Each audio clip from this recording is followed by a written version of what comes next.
So you just finished part 1 of JoJo's Bizarre Adventure and you really aren't sure how you feel about it after that ending. I for one found it bittersweet, but also super intriguing. But that's just me. Maybe that's not how you feel. The truth may be, you just really aren't satisfied with how the way things ended, and understandably so. But I encourage you to take the next step in JoJo's Bizarre Adventure onto part 2, Battle Tendency. And I'm not here to talk down on part 1. I have nothing but love for the entire series, but I have heard it's a lot of people's least favorite part, and some people don't find the appeal of the series after watching it. Well, I'm here to tell you that JoJo's Bizarre Adventure Part 2 Battle Tendency improves on its predecessor, Phantom Blood, in every way. But first, a word from our sponsor. And today's video is brought to you by no one. So make sure to like and subscribe. Let's get 1,000 subscribers on this video alone. Let's get some sponsors on this video, because damn. Shout out to nobody, and shout out to all you guys watching this video, because you guys are the sponsor. And make sure to like, subscribe so we can get over there. And now, thank you for sponsoring Nothing, so Nothing can sponsor me and whatever.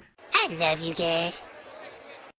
Battle Tendency explores several thought-provoking themes such as legacy, sacrifice, the power of pursuit, and the blurred lines between good and evil. This part in particular raises questions about the nature of heroism, the consequences of one's actions, and the importance of personal growth and transformation. All of these thematic explorations add depth and substance to the story that you just didn't find in part 1. And this invites the audience to reflect on the broader implications of the characters' choices and the world that they inhabit. Part 2 of JoJo's Bizarre Adventure Battle Tendency embraces the bizarre aspect of it even more than part 1 did. It introduces different elements, ancient artifacts, and larger than life adversaries for our heroes, creating a heightened sense of adventure and wonder. The story delves into supernatural mysteries, conspiracies, and the pursuit of ultimate power, all of which contribute to a more engaging and epic narrative than part 1 did. You see, Part 2 expands upon the lore established in Phantom Blood. It delves deeper into the origins of the Stone Mask, the source of Hamon powers, and the history of the JOESTAR bloodline. This expansion of the series' mythology enhances the overall depth and complexity of the JoJo universe. By providing a deeper and richer context for the events unfolding in Battle Tendency, the series becomes even more immersive and intriguing for the audience. Battle Tendency introduces Joseph JOESTAR as the new protagonist. Side note here, he's also my favorite JOESTAR, so I'm a little biased, but whatever, that's not the point. Which is a big departure from the stoic Jonathan JOESTAR from part 1. Our new JoJo, Joseph, has a personality that is more charismatic, he's witty, he's funny, and he's unpredictable, which makes him a more entertaining and relatable character than his counterpart in part 1. He brings a fresh and energetic dynamic to the story, injecting humor into the series where part 1 lacks some of it and may have even taken itself too seriously at times.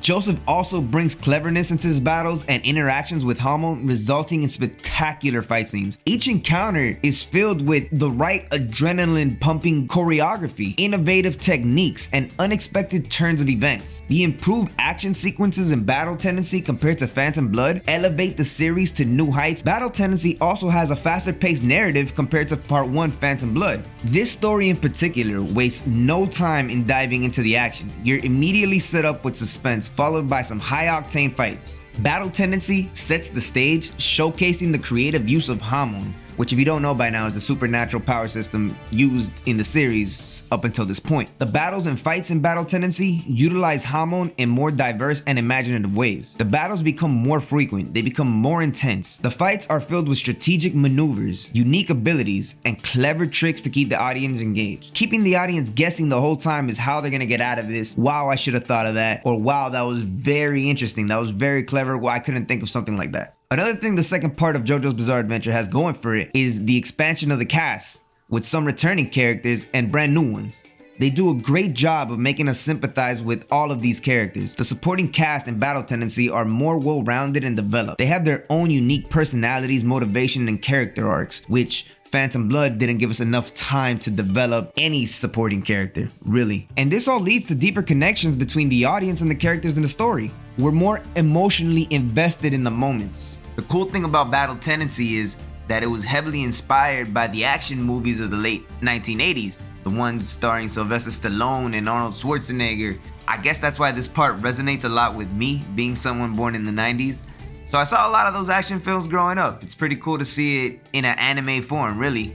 And just like in those movies, a lot of travel takes place, a lot of different scenery. They take place in jungles, deserts, savannas, different countries even. It allows for the story to take place on a bigger stage. As far as the scale goes of Battle Tendency, it actually takes place on a global scale, moving the story from England, where it was in part 1, all the way to New York, to Mexico and Italy. It allows for traverse around the world, and this expansion allows for more variety of settings, cultural references, and a broader exploration of the JoJo universe. The diverse locations and their respective atmospheres add depth and intrigue to the overall narrative. The author, Araki, likes to travel and adventure the world and is inspired by locations he's visited and tends to incorporate it in his work. JoJo's Bizarre Adventure can be a very cultural experience, and that's proven even more so in the later parts. Who knows, you might even get the urge to travel to some of these places just because of this anime. Battle Tendency showcases a remarkable enhancement in storytelling compared to Phantom Blood. The narrative becomes more intricate and multi-layered, filled with deeper mysteries, higher stakes, and unexpected plot twists. The story takes the viewers on a roller coaster ride of emotions, constantly keeping on the edge of their seats. With each episode, the plot becomes increasingly captivating, leading to a thrilling and satisfying climax. The improved storytelling in part 2 ensures that the audience remains fully invested in the series from start to finish. Overall, Battle Tendency builds upon the foundation set by Phantom Blood and takes the series to new heights. It improves the pacing, introduces a charismatic protagonist, expands on the world and cast altogether. Whether you enjoyed Phantom Blood or not, Battle Tendency offers a new and fresh experience that stands on its own, and I encourage anyone who might be having second thoughts about getting into JoJo's to do yourself a favor and give part 2 a chance, and come along in this bizarre adventure. And there you have it, you guys. That's it right there.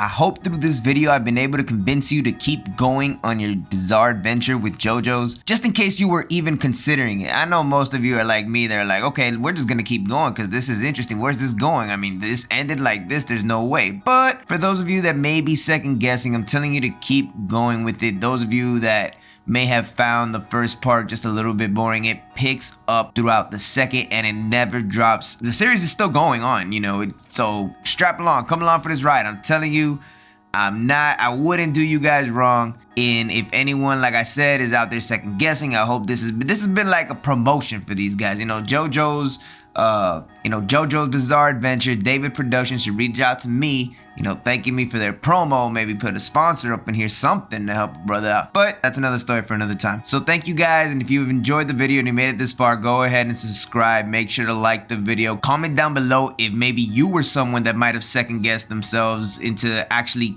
continuing to watch JoJo's Bizarre Adventure, or totally disagree with me completely and be like, yo, I was never second guessing it, I thought it was straight fire from the beginning. Well, go ahead and let me know down below in the comments. And just in case some of you are already enjoying part 2 or have finished it completely, go ahead and check out some of these other videos I have on the channel that I think you would enjoy. I have one where I talk about the history of the next JOESTAR in part 3, and I also go over my rankings on the JoeStars in the anime. So go ahead and check those out if you're interested. Once again, everybody, thank you for checking out the video and take care.